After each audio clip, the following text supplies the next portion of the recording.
Hi. So years ago, I had a power drill, but no other power tools. And when I needed to cut a board, right, use the drill to hang stuff, make holes, right? But when I needed to cut a board to, put a shelf in the garage, well, what I would do is I'd use my drill and I'd cut a bunch of holes in the board and then I'd just break it off, right? So when the only tool you have is a drill, the world looks like a series of holes to be made.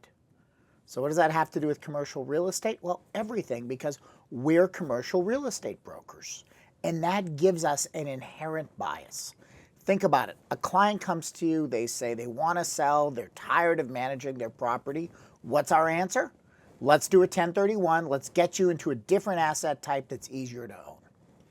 Tenant comes to you, needs a new space, and you're a tenant rep. Find them a new space to rent, right? To us, it's obvious. We know what the solutions are. Do we? That first client might actually really be better off selling their real estate, paying their taxes, and buying bonds or CDs or dividend funds. That second client that needs a new space, maybe it's actually time to buy, not rent.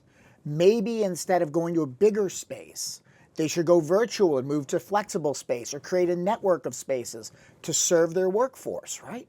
Before we make the commercial real estate solutions we broker the answer, we need to really take the time to understand what our client truly needs so we can give them the right answer.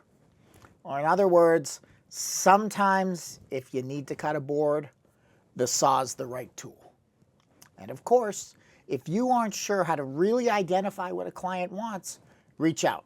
I can help, and in this shirt, I'm easy to find. Thanks for joining me for some quick commercial real estate coaching. Bye-bye now.